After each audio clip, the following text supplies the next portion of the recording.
Hello everyone, आज मैं आपको ऐसे मिस्टेक्स के बारे में बताऊंगी जो हर साल बच्चे करते हैं। जब मैं उनके इंटरव्यूज लेने जाती हूँ एग्जाम्स के बाद, उनका यही एक क्वेश्चन होता है कि हमसे ये हो गया दीदी, हमारा पेपर छूट गया, या तो हमें कोई क्वेश्चन नहीं आता था और हमें समझ नहीं आया, हमने क्वेश्चन गलत अटेम्प्ट कर दिया।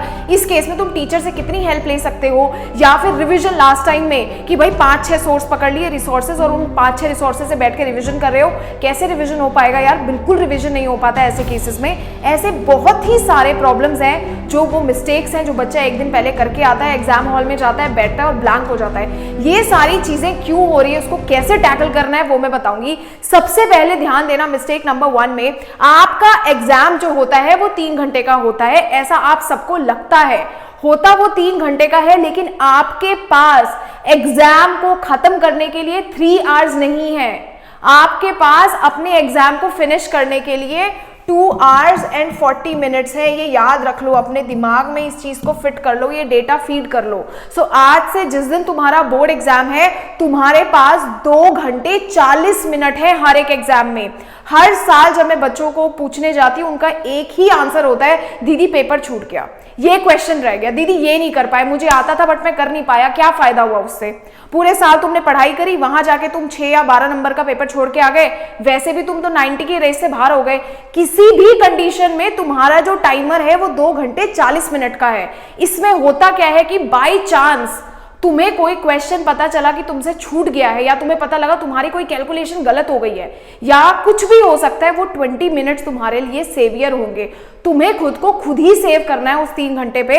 वहां पे कोई तुम्हें हेल्प करने नहीं आने वाला। जैसे ही 3 आवर्स हुए, आपका पेपर टीचर छीन लेगा, वो खत्म हो जाएगा। टीचर बहुत स्ट्रिक्ट प्रोटोकॉल फॉलो करते हैं। अगर आपको लगता है आपको 1 मिनट टीचर एक्स्ट्रा दे देगा, तो ये चीज आप अपने दिमाग से निकाल दो।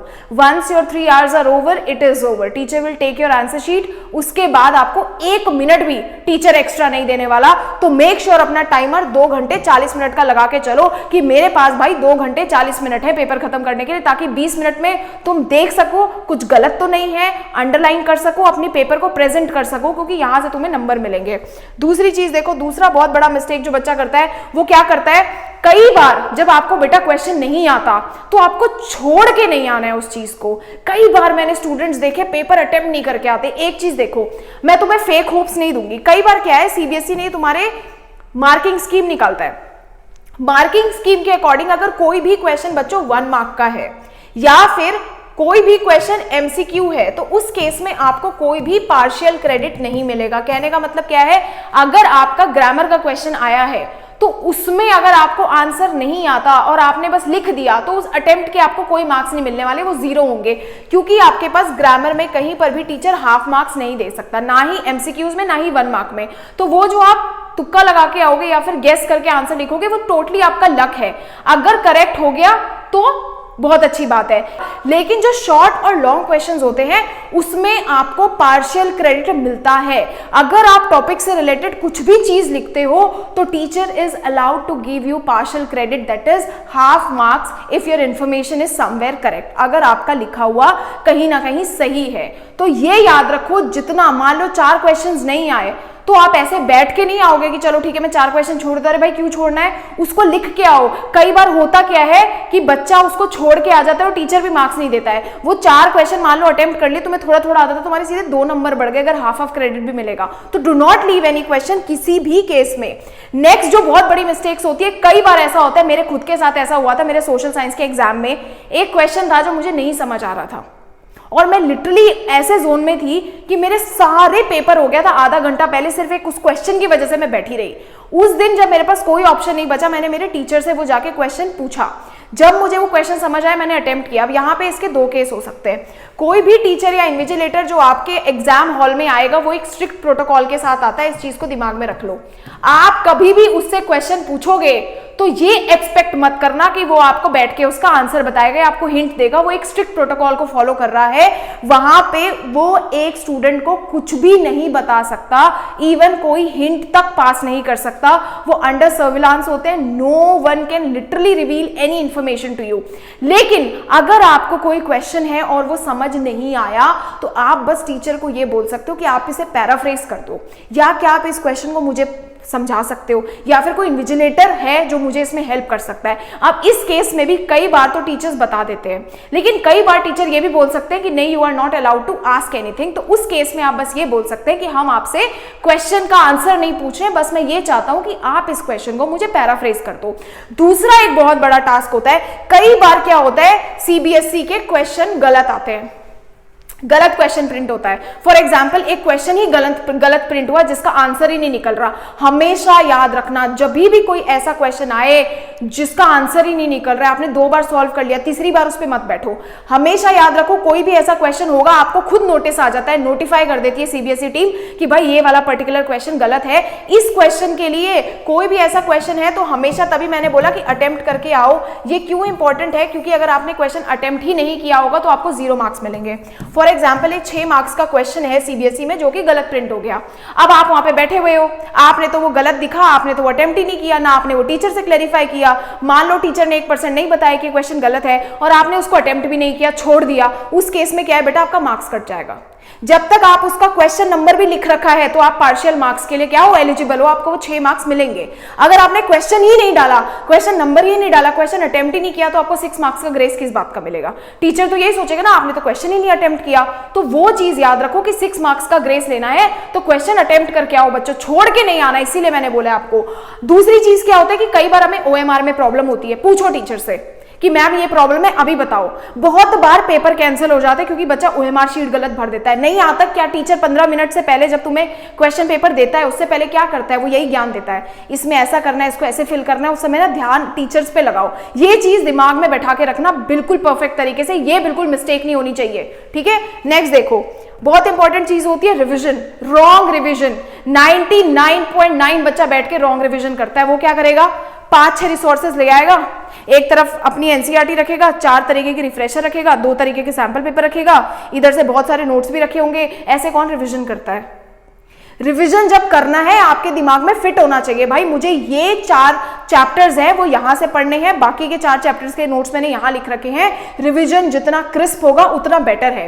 अभी भी अगर तुम्हें प्रॉब्लम है कि हमने तो सिर्फ एक बार ही सिलेबस किया, हमारे पास तो रिवीजन का टाइम ही नहीं है, बहुत ऐसे बच्चे हैं जिन्होंने बच्चों एक ही बार सिलेबस कर लिया, वो सिर्फ एक ही बार सिलेबस खत्म कर पाए हैं, उनके पास रिवीजन का भी टाइम नहीं है। उस केस में यार मैं तुम्हारी एक छोटी सी हेल्प ये कर सकती हूँ कि तुम लोग सबको जो लास्ट टाइम रिवीजन ढूंढ रहे हैं वो सारे के सारे एलन का एप्लीकेशन डाउनलोड कर सकते हैं। अब एलन का एप्लीकेशन डाउनलोड क्यों करना है, क्योंकि वहां पे फ्री क्लास 10 के लिए क्रैश कोर्स है, और ये क्रैश कोर्स है लास्ट सेकंड क्रैश कोर्स, यानी हर एक चैप्टर बहुत ही ज्यादा कंसाइज्ड वे में और शॉर्ट वे में वहां पे डला हुआ है। हर एक चीज बहुत ही लास्ट मिनट रिवीजन के हिसाब से बनाई गई है।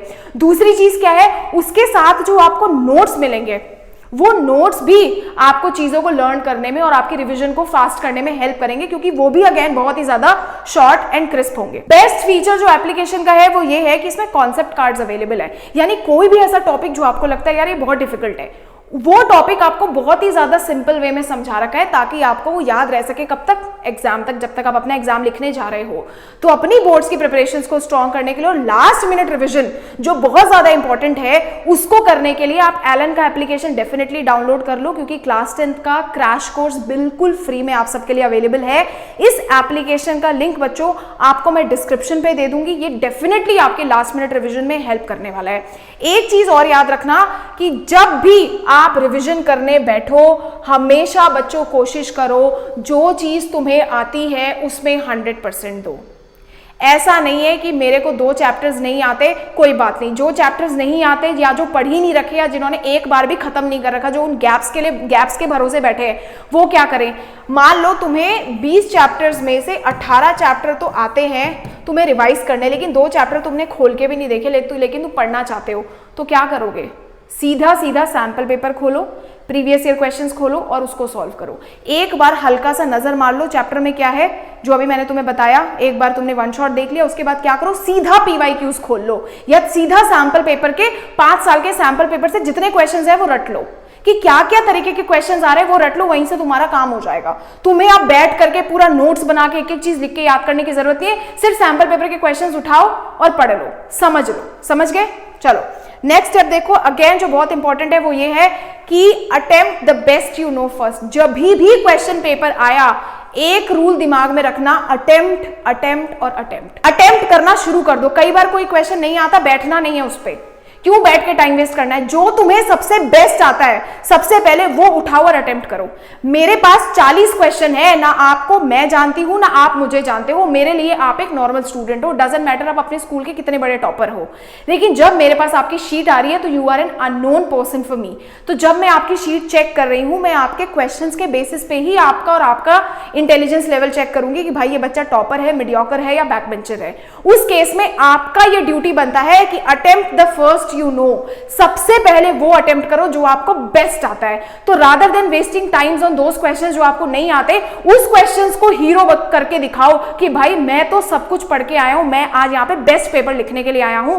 वो सारी चीजें आपको सबसे पहले अटेम्प्ट करनी है। जहां पे क्वेश्चन अटका, skip that, move to the next question, don't waste your time. जो ये 20 मिनट मैंने बचाए हैं वो इन्हीं सब चीजों के लेके, कुछ चीज नहीं आया, नहीं समझा, बाद में सोचते जाओ, तुम्हारे दिमाग में चलता नहीं रहेगा। पहले जो आ गया वो अटेम्प्ट करके रख दिया।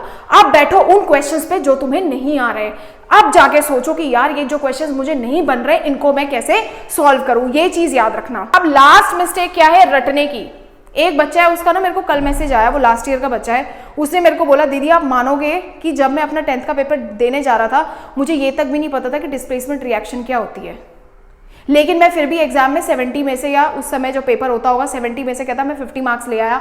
क्यों ले आया? कहता मैंने बहुत सिंपल सा काम किया, मेरे को पता था एग्जाम से पहले एक दिन तो मैं कुछ भी पढ़ के जाऊं, मैं पेपर में लिख तो नहीं सकता। तो मैं कह रहा था मैंने रटने वाला तो ऑप्शन ही हटा दिया। मेरे को था कि भाई मैं क्या कर सकता हूँ, या तो मैं रट के जा सकता हूँ डेफिनेशन की भाई ऐसा होता है ऐसा होता है, और एग्जाम में जाके मैं ब्लैंक हो जाऊँ।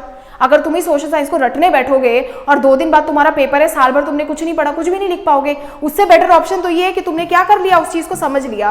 कहता मैंने बैठ के ना समझ लिया था कि चीजें होती क्या है, एग्जाम में जाके खुद की लैंग्वेज में लिख दिया, मेरे को नंबर मिल गए थे। और मैंने बच्चों को बहुत बार ये चीज बोली है कि जब तक आपका पेपर हिंदी और इंग्लिश का नहीं है, तब तक कोई भी सब्जेक्ट हो, चाहे आपका सोशल हो, आपका साइंस हो, आपको ग्रामर के उसमें नंबर नहीं कटते। कोई टीचर आपका ग्रामर और इंग्लिश चेक नहीं करता।